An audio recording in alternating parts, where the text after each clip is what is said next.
Hello, everyone. Hello, hello, hello. It looks like it is time for me to begin. So if you are here for this topic, you're in the right place. That's awesome. Who am I? I am Matt Yankovic. I am the head of open source strategy at SCARF, or the HOS for short. You may have heard me or seen talks from me before, multiple ways to connect with me, multiple podcasts, different things that I do. If you don't know what SCARF does, what we do is we help projects and maintainers grow their open source adoption, help track it, help analyze it, help you understand who's downloading and using your open source software. We also do a Hacking Open Source Business podcast, and so that is up to 14 episodes, I think, are recorded now. So if you're interested in understanding from others on what is working in the open source business space, okay, seems like I need to hold it a little closer, then that would be a good place to check out. We're also launching a new website that has all of the information from these slides, as well as a whole bunch of other details on how to measure your open source businesses. And we have it under opensourcemetrics.org. If you're interested, there's links to the podcast and various things on running an open source business and measuring it. So, how many people here know open source is different, right? Unlike other businesses, obviously you are competing with free, which changes the mindset quite a bit. Let me give you an example. It's a very easy example, and people will pick it apart, but let me just get through it real quick. If you're selling a car nowadays, if you're a car manufacturer, you have the ability to set your price for the car. People can walk away from the car. If they don't buy a car or a vehicle, then they would have to choose some other alternative modes of transportation. If you use a car that's in the open source space, you can still set the price for the car, but you don't actually have to pay for it. So someone can come get the car for free, drive it around, and do whatever they want with it. So consumers can choose to buy your car or someone else. And that boggles the mind of many traditional business folks because it's giving something away for free. And one of the key things that people misunderstand about open source is it's great if it's free and people can use it, but in order for people not to choose the free version and pay for something that's in the commercial space, it has to give you more value than what you're going to get in that free space. You have to figure out some way to connect with those folks, and you have to make sure that they are finding value in what you have. Now, some of you, and I'm interested to know, how many people are more in the tech space in here? Can you raise your right hands? Okay, how many people on the business space? Raise your left foot. Okay, so few. Well, so many in the tech space consider this type of a talk when we talk about revenue and money evil, so I'm going to go ahead and put on my other hat, which is my super evil villain hat, for this talk. And that doesn't necessarily mean that this is wrong or that it is super evil or villainous, but it's hard for tech folks, especially founders, to talk about revenue and money. This is outside of the wheelhouse, right? From a technical standpoint, when we talk about growing, your business, that's not something that is naturally inherent. So people seek out different advisors, they look for who's done it before, what sort of things have worked, and then they try to repeat that process. So I want to start by giving some baselines. There's a lot of common open source business models out there.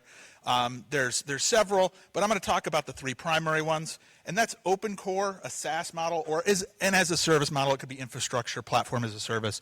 Just consider all those the same, or services themselves.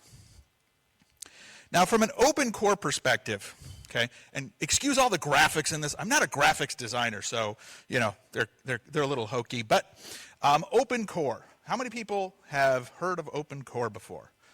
Oh, the vast majority, but not everyone. Okay.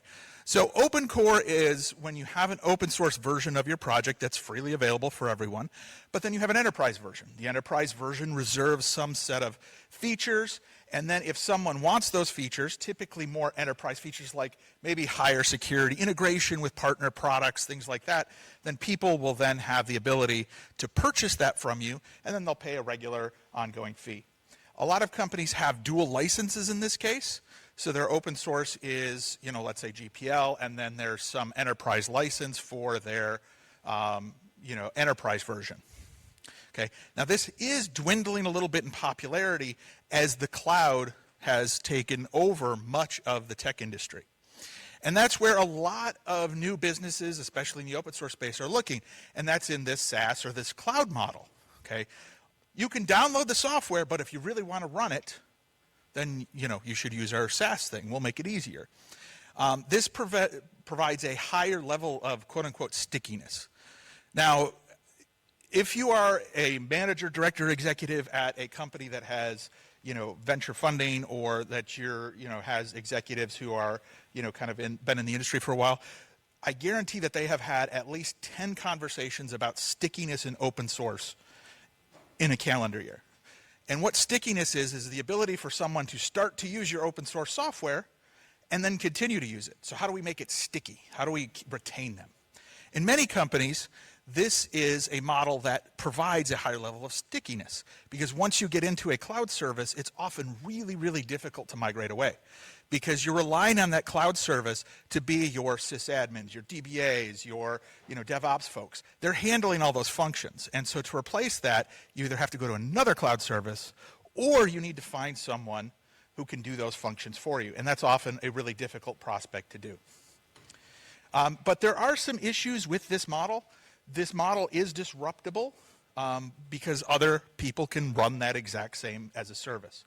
What we've been seeing in the space of the SaaS lately is a lot of open source companies have changed their licenses to prevent that, and they've gone from open to not open. So you might have heard of SSPL, you might have heard of the BSL, other things.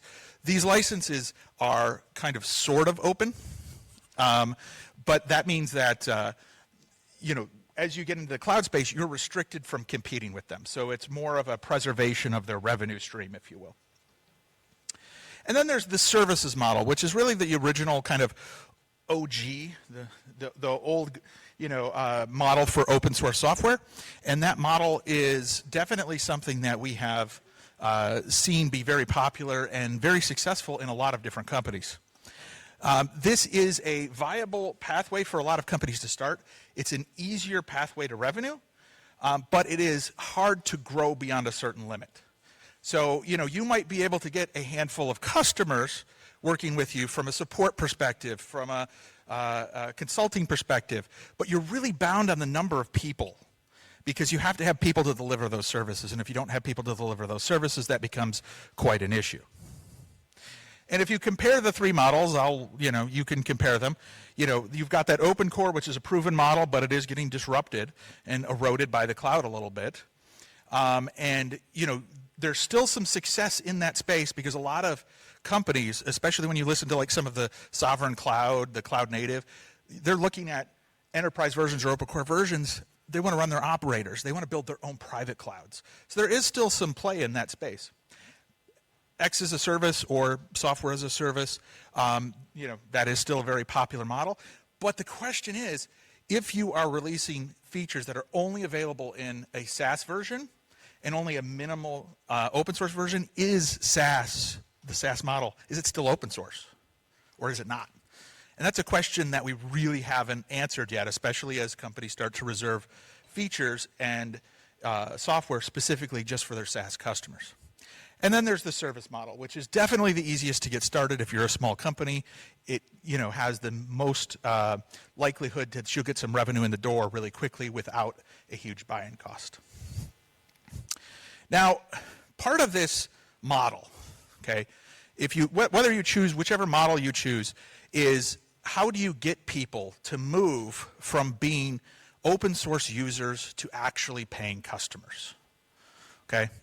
And this is probably the most stressful thing an open source maintainer, founder, someone in the open source space has, because ultimately you're looking at this open source adoption, and let's say you're tracking 100 million downloads, but nobody wants to pay for anything. That's actually a use case that happens quite a bit. How do you figure that out? How do you turn that 100 million downloads? How do you turn that 5,000 people who are tweeting about you into something that is actually commercially viable? And when we go look at the classic sort of marketing funnel, and anybody here in marketing? I'm just curious. No one, oh, one person, two people want to admit it. Hey, three people, okay. Oh, look at that. All right, so you might be familiar with this if you are in marketing, right? So this is just a very simple marketing funnel where you've got, people who are hitting your website and they turn into a contact or a lead, if you will, where they become a known user. And then they turn into a marketing qualified lead after they do a certain number of things. So let's say they're on your website, they sign up for a webinar, maybe they downloaded your software, maybe they did a few other things. They get a certain number of points, and when they reach the point value, then all of a sudden it's like, woohoo, you are now qualified, so then sales can talk to you. And then you have a sales accepted lead. So sales goes, ooh, that looks pretty good. And then you have a sales qualified lead when they start to say, I think I could sell something, all right? This is the classic marketing funnel, but it doesn't work in an open source space. There is a similar way to think about this, okay? Because the open source model kind of flips this on its head. There is this model where we've got the interest phase, which is the people who are discovering what your product can do, how it can behave, what it can do differently. And you want them to actually try your software. Okay, you want them to install your software or use your containers or use your library in, their product.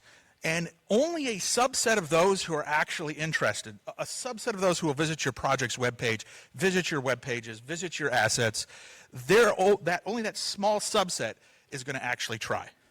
And of those who try, only a subset will continue to use it in production. And then only a subset will become a customer. So that model is very important because as we look at this phase, you've got to realize that if you have 1 million people on your website and you have 100,000 downloads, that's great, but there might only be 10,000 who use it in production, and that might only have like 1,000 people who would be willing to pay for it. Now, some of you who are familiar with the product space might say, well, we don't follow the funnel, we follow the product flywheel, the product growth flywheel. So anybody familiar with the product growth flywheel? All right, one. Okay. So the idea is, it's funny because they actually stole a lot of this from the open source movement. When you look at the product flywheel, and this is all the hotness in all the product companies, right?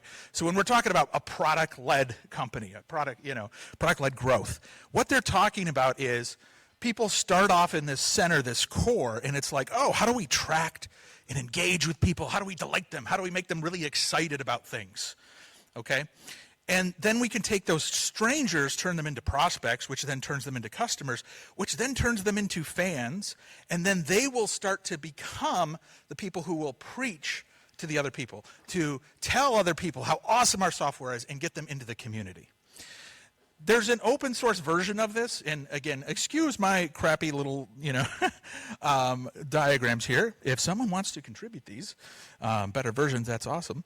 But the idea here is it's very similar phases, but if you look at the differences are we have a download and try, we have that build and deploy into production, and then we have, they're running it into prod, and then it kind of goes into, hey, do I need something more? That's when I'd be willing to pay.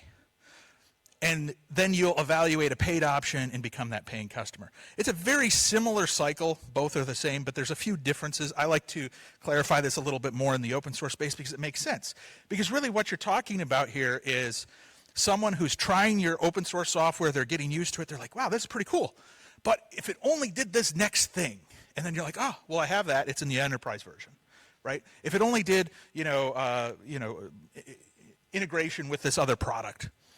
And so that's where, I need something more, and then you get them to evaluate it. And that becomes a way to build external evangelists. So there's also this idea of evangelism or evangelists, a way to foster people who are in your community, who become fans of your product, who then actually go out and contribute to that flywheel, right? So the goal here is you want someone who can start off telling people, wow, I was really successful with this application. And then they'll tell their followers and people who like them and people who are like-minded. And then those people will watch that content. And then those people will go ahead and try it. And it's similar when you add DevRel, evangelism. This is all part of that product flywheel where you want more people to understand it and then eventually try it. And then eventually you want those people to create or help foster new people into the community where they're new evangelists who can go out there and talk about your product.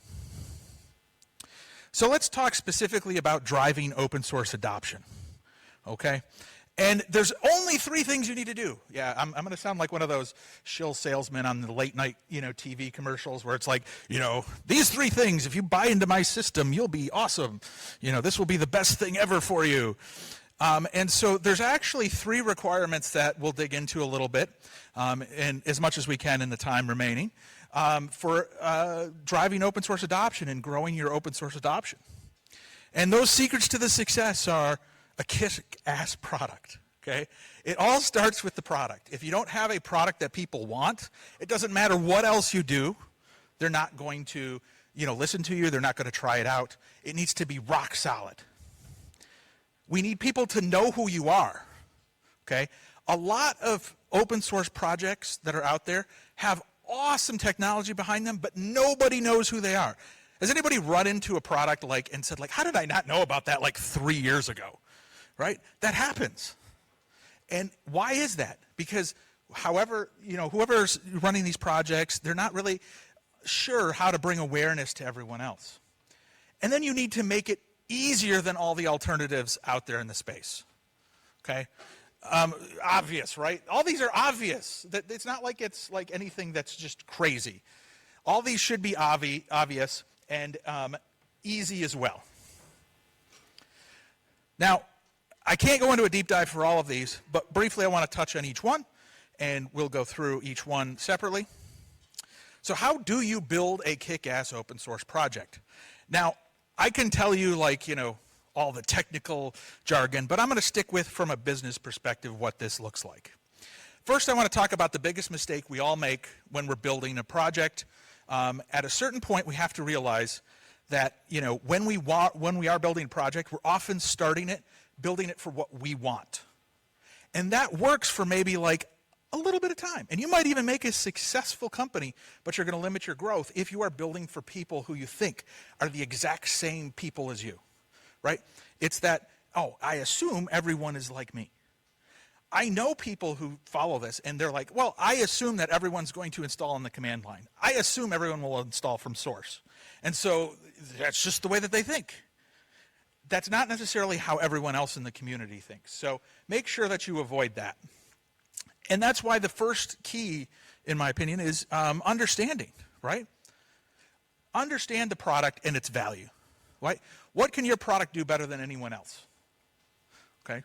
Are people willing to even pay for that? You should ask yourself that question. Can you answer that question? What do you do over the alternative, right? So is there an alternative to this? Is there some other piece of software, something else that other people are doing? What do you consider success? Now, this one is really interesting. I've talked to a lot of founders. I've talked to a lot of CEOs, executives, and they'll talk to me about, we want to accelerate our growth, our adoption. And I'll say, well, what's your goal? And they'll be like, well, we want to sell the company, or we want 10x evaluation, or we want fill in the blank. It's like, no. What do you really want? What do you want in the next year? What do you really, really want? And a lot of times it's like, really what we want is people to sign up for our new beta. I've actually had that conversation where it's like, we just want 1,000 people to try it and then give us feedback. Well, it's a very different sort of product that you're building and also marketing activities or community activities that you're doing. And so that's something to consider. Who's going to use it? Are you building this for, devs? Are you building this for business folks? Who's the end user? Who's going to benefit from this the most? And who would pay for that product if they're in that space? And where are those users most likely to be? Are these users going to be at Fosdem? Are they going to be at Open Source Summit? Are they going to be at KubeCon? Where will you see these people pop up? And how do you ensure that you know where they are and what sort of things that they like and what sort of things that they need? And so you want to understand that really early on, even if you're not trying to monetize or commercialize the open source yet. You want to keep that in the back of your mind and start to funnel things in that right direction. Now, the next key is to listen and ask questions. Now, remember I said a big mistake people make is the founder builds the software specifically for themselves, and they don't necessarily take into account other people in the ecosystem. And this is where product success is really determined based on your users and your potential users and listening to their needs. If you're not listening to their needs, you're going to be missing out on a lot of opportunity for growth. And that's where that mistake comes in, so avoid that if you can. The other one is you have to set a goal and focus on it. Be really good at a few things, not really okay at a lot of things, because there's a lot of other software you might be competing with. There's a lot of other people who are potentially solving the same issues. And it's really easy to get distracted by shiny object syndrome. Anybody get distracted by shiny object syndrome? I'm like that all the time. Yeah, I see hands waving all the time, right? And that is so easy to do. In fact, I was just talking with Avi, our CEO over here, and we're like talking about, tracking web page stuff, and I'm like, oh, we could do that in our product, or oh, but we're like, wait a minute, that's not our core product. Why would we go down that hole, right? But people do that a lot, and when you do that, it might be cool, and you might learn that there's a new subset, and there might be a time for expanding your product, but until your core product has that established base, you don't want to do that.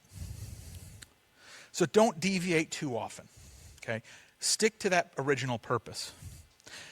And if you do that, you will eventually find that you become better known in the market. People are willing to talk about you, use you, and then share additional contributions to maybe make your project a little better. Okay, this one's a big one. All right? Has to meet or exceed expectations. Now, this totally seems obvious, right? But let's assume that I build a cell phone, and my cell phone has the awesomest speakers, the awesomest music system, and it is the best gaming platform ever, but it can't take calls. Is it still a cell phone? If I market it as a cell phone, if I sell it as a cell phone, if I say, oh, this is my cell phone, it doesn't matter. It's not. So if I'm trying to build a cell phone, but it is great at just music and gaming, but it can't take a call, I have not met the expectations of that. And that's where you need to figure out what are the table stakes for your project. What are the key ingredients? Whatever those are, that's where you have to focus. And that means do the job that it was originally intended to do and meet some minimum standards. And there are minimum standards that we all have from an open source perspective, okay? What are some of those minimum standards? Hey, you know what? It has to be secure, right? Like, who wants an insecure piece of software nowadays? Well, we have too many of them. Let's not add any more. But it has to protect from data loss. I don't want leaky data. You know how many times my personal data has been leaked? My daughter's going to inherit free credit monitoring for the rest of her life because I've had so many data leaks. I mean, I think there's several Matt Yankovitz running around right now, maybe even at this conference.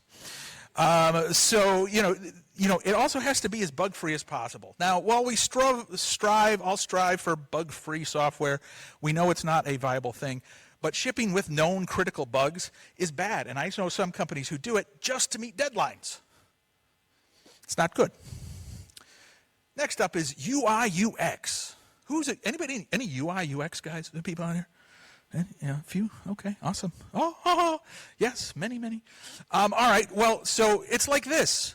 If your product is designed like this elevator, that's really confusing, isn't it? I mean, UI UX is probably one of the most important things to get right. The user experience can ruin an awesome technical project. You can have the best technology out there, and if the user interface sucks, people won't use it. Or they'll use it once, which is even worse. So a bad user experience can ruin any benefits that you provide.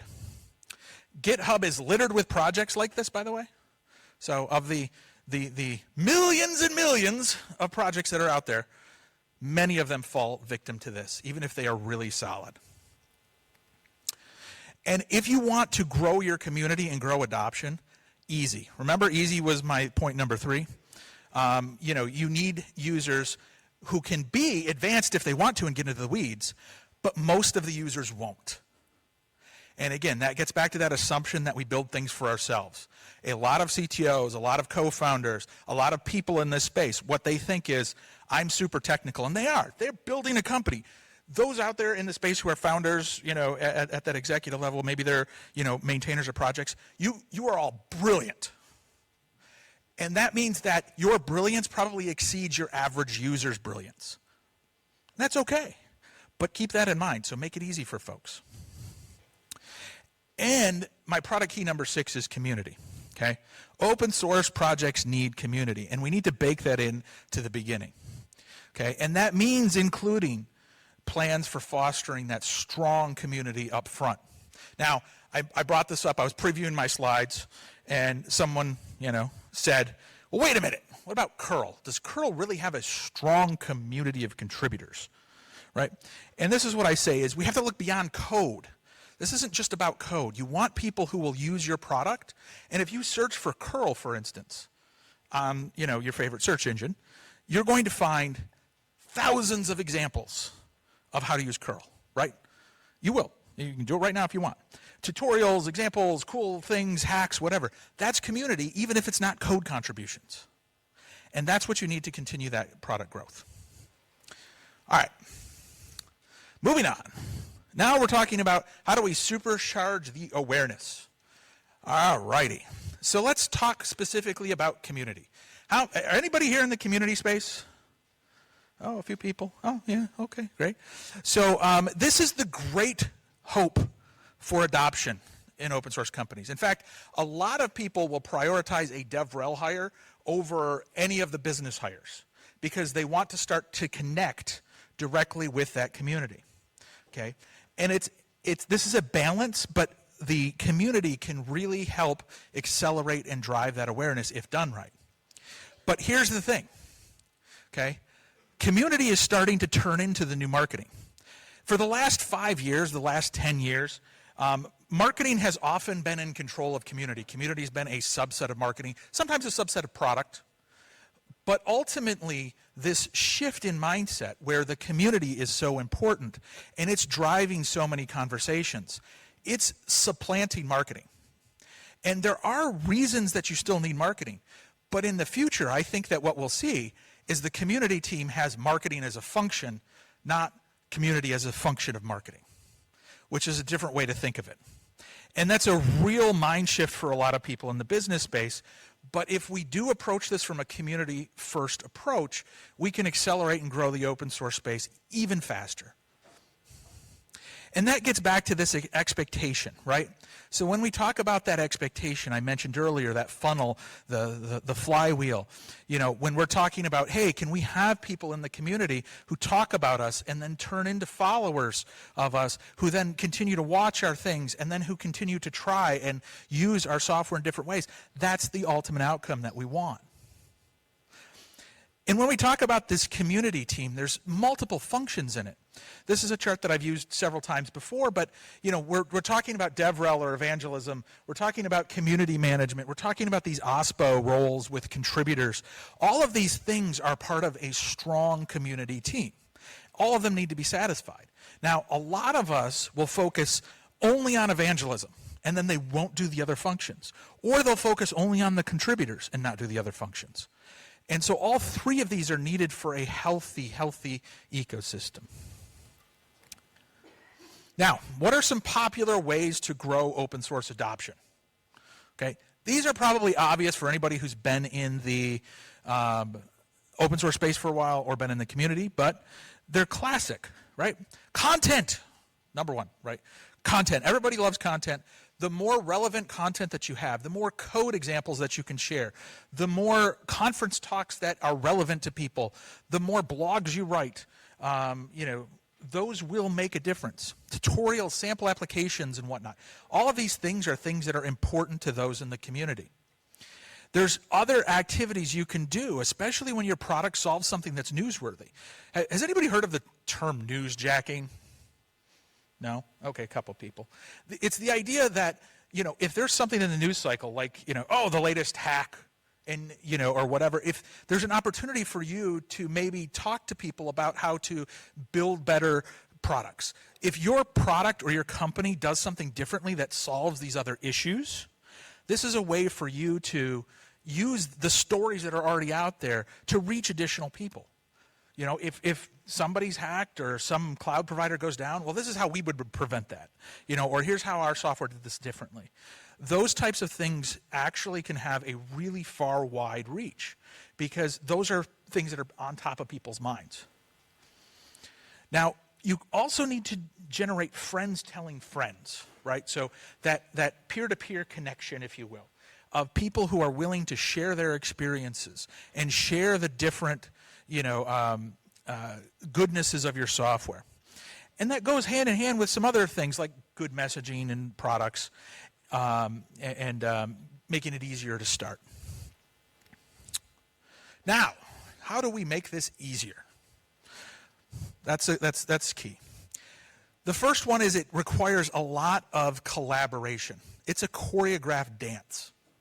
Okay, so making this easier is you have to have not only easier products to use, you not only need a great user experience, you also need to make sure that you have enough information, enough tutorials, enough example code, enough out there in the community activity to merge those together. Because you have to have good product as well as strong community, as long as strong content, good documentation to make this work. And so that easy is important, but it goes beyond just one team's function. You know, and some of those key things or some of those things that I see people sometimes stumble with or sometimes fall down on are things like installation, you know, so how easy it is to install and get started. Same defaults. How many people have installed software and it's like, how did you not set that up? Like, why isn't that defaulted to on?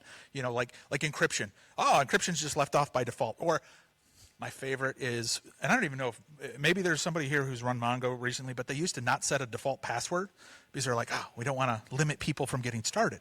Well, how can you not set a default password? By the way, that's the number one reason MongoDB has like data leaks.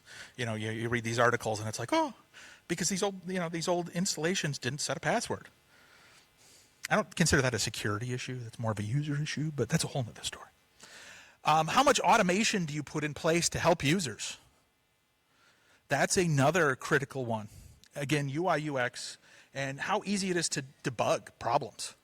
You know, if the software crashes or has an issue or doesn't work as expected, do you have the right debugging in place for people to actually find what's wrong and fix it? Because if not, that's going to cause a really, really, really hard time in getting people to operationalize it. So, we talked about, kick-ass product. We talked about, the awareness. We talked about, how to make it easy. Now I got to put on my other hat. I do have another hat. It's my metrics hat. I got to wear my metrics hat for my metrics section of this. So we're going to talk about how do we track open source usage and adoption now. Okay? And there's really kind of 4 or 5 major functions that I want to talk through. Awareness, usage, conversion, customers, and retention. Okay, and this kind of follows that funnel and that flywheel that we talked about originally. This is one of those things that, each one of these requires a certain set of things to potentially look at. You don't have to look at all of these, but these are metrics that you should all consider and then pick and choose which ones make the most sense for your business. But when we talk about awareness, okay, a lot of people start with the first one on this list. So how many people track GitHub stars? Okay, hey, GitHub stars are a popularity contest, by the way. Did you know that? Like, it really is.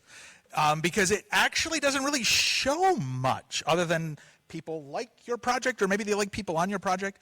And did you know that for only $5.99, I can get you 1,000 stars on GitHub? There are services that do that. And so I don't know how many of the stars are actually real or not on some cases. It's hard to tell. But you should be looking at that because if it is going up and to the right and you're not gaming the system, that is a good indication that people are finding your project.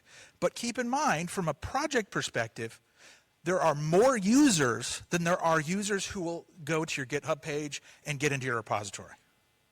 And that's something to consider. Unless you're forcing people to go and install, via source, or your documentation's on GitHub, you might have more people who are downloading some other mechanism. Maybe they're getting from a third-party repo. Maybe they're just going to your website and getting it. So they might never go star or even see your GitHub pages.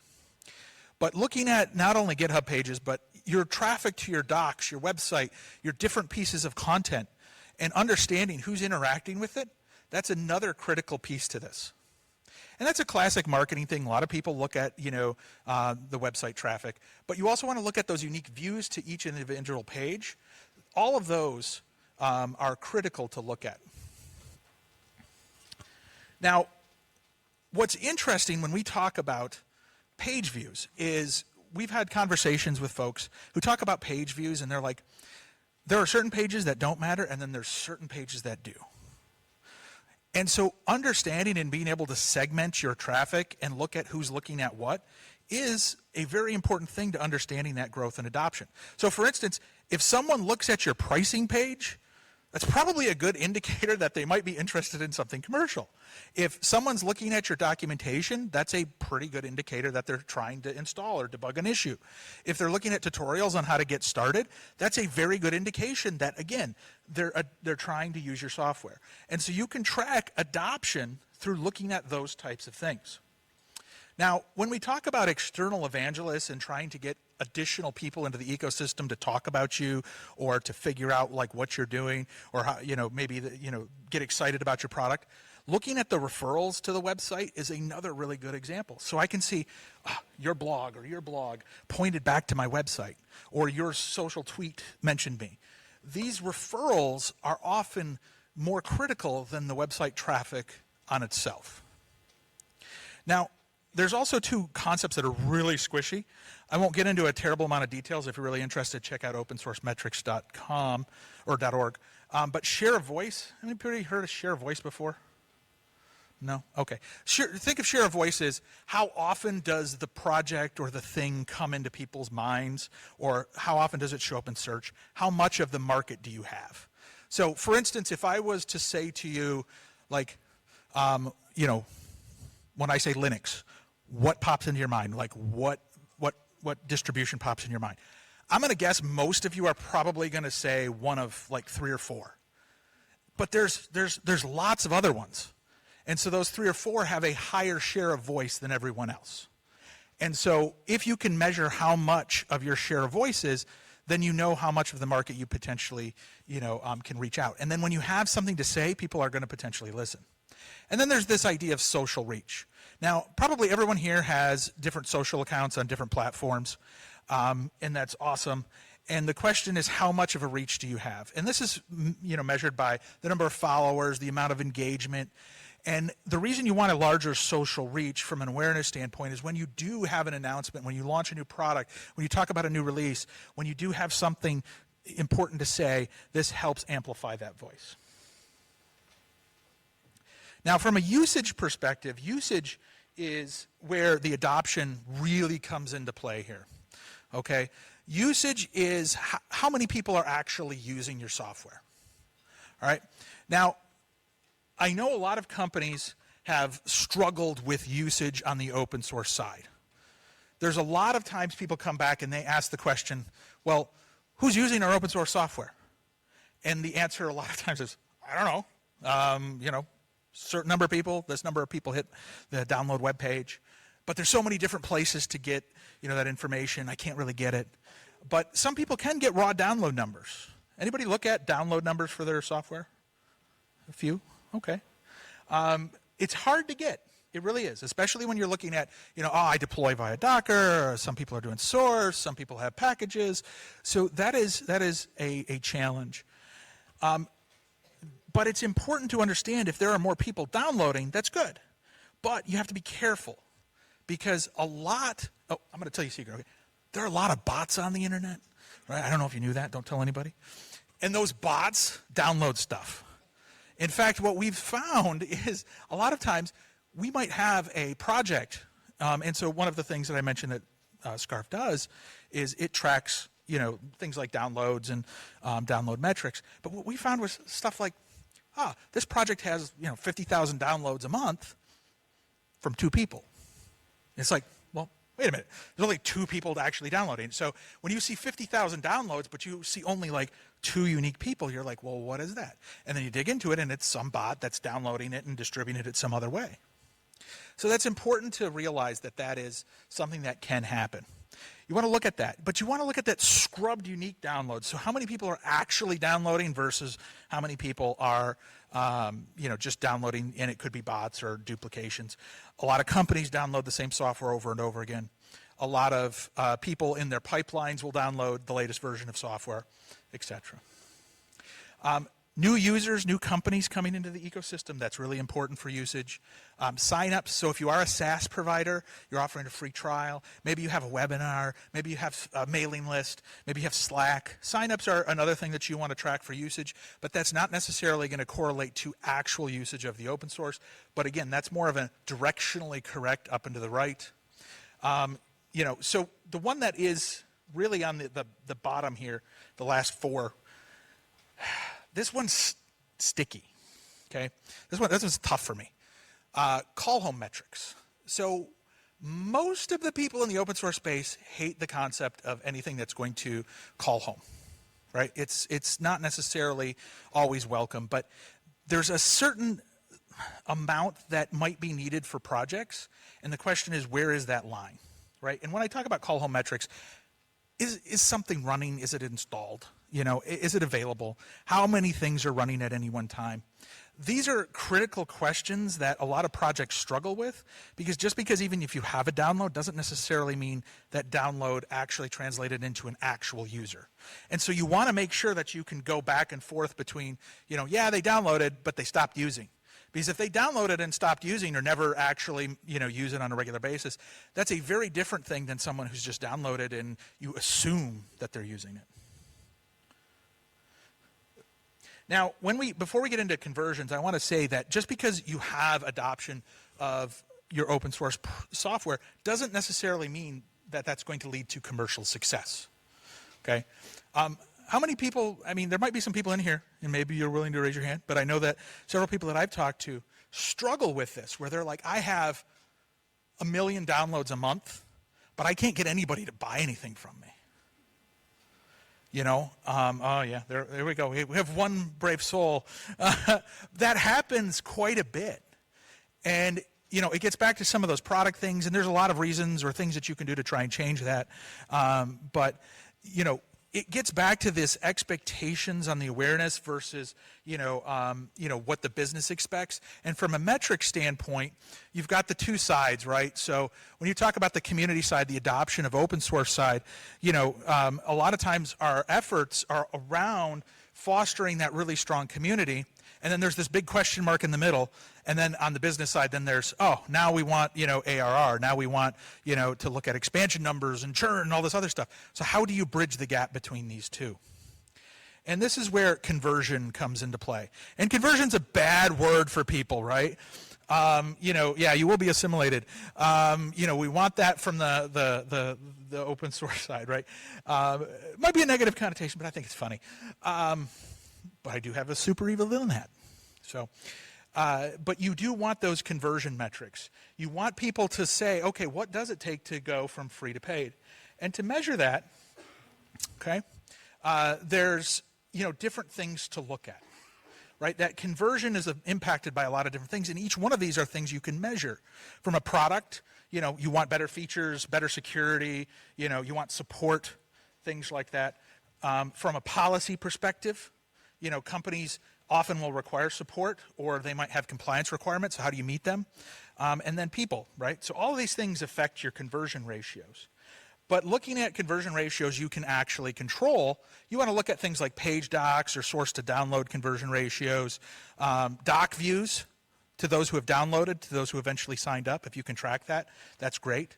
I know that in the past, I've had to go through and do stuff like that where I've seen, actual example where it's like company A, this really large company, 4 years ago started looking at our blogs. and then they attended conferences, they did all this other stuff, and then 2 years they called us up and had a conversation, and then a year later they did something else. So there are breadcrumbs when you look that you can actually see what people are doing and what sort of activities help lead them to be a customer. Now, customers, when we talk about customer metrics, we're talking about standard business metrics. So these are the ones that most people who are running an open source company are familiar with. The critical ones, things like the number of new customers or new logos, ARR, MRR, stuff like that. So I'm not going to go terribly deep into this because there are MBA courses that cover a lot of these, and I don't, want to necessarily go in depth. But the ones that I look at typically, the big three: number of customers, number of new logos, and the ARR, MRR. And then also I look at the user to customer ratio. So if you know you have 1 million users and you have only 5 paying customers, how do you adjust that? How do you tweak it? How do you make that work better? And then I also look at the number of customers who are also advocating for us. From a retention and churn perspective, churn is the idea that people start using and then go away. So you want to look at those. You want to look at the number of instances that have gone away. You also want to do some competitive analysis, right? So if you have users and customers who are starting to use other open source projects or take a look at other things, you might want to be aware of that. So recapping. Not all businesses, open source businesses, are the same. Realistically, build an awesome project, focus on the funnel, and of course, measure it. All of these things will help lead you to open source success. Again, if you are interested in getting more details about any of the metrics or learning a little bit about what's been successful for other folks, check out opensourcemetrics.org. You can contribute to it if you think that there is something that is missing, something that you think we should word better, definitions, etc. We would love to have your feedback and help there. Details, if you want to reach out to me, be happy to have conversations with anybody offline. And that is it for me. Questions?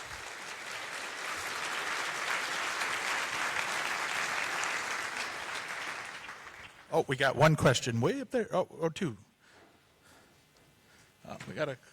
We're running mics to people in the crowd, it looks like.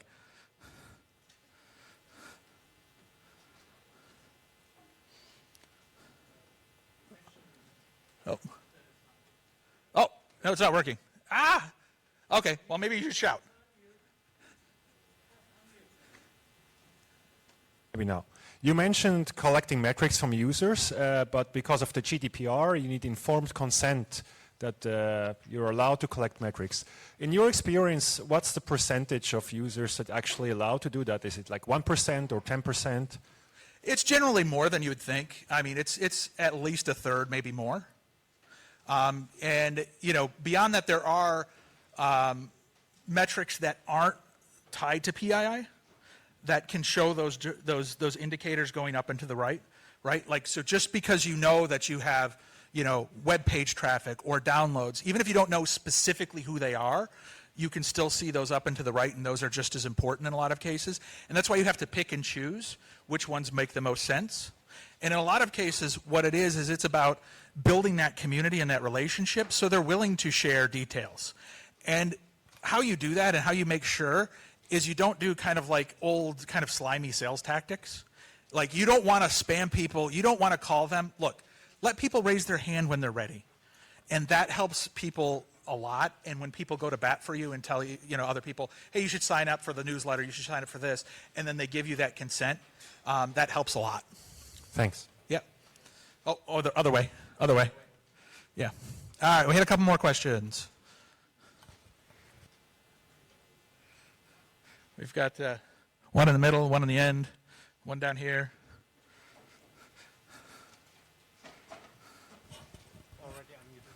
Oh. Hello? Yes. Yeah. Okay. So I was one of the folks that raised their hands when you asked about whether we know open core. So I don't. But then you started explaining, and I say, okay, that's like freemium. So I just was asking, could you explain the difference between open core and freemium? So freemium is where your first taste is free, and then you can get more later on. Open core has been around a lot longer than quote unquote freemium. Okay, and typically from a freemium strategy, you're going to pay more as you go.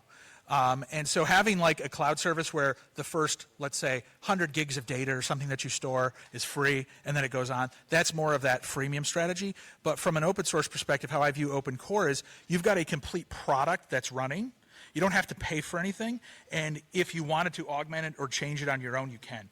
I think freemium typically comes, in my mind, more into play on the cloud side, where you've got more of that, kind of like ongoing service where you're paying for something where you can't necessarily replace it or pull it out. But it's a fine line, and it's really difficult to draw that line, and a lot of people might go back and forth.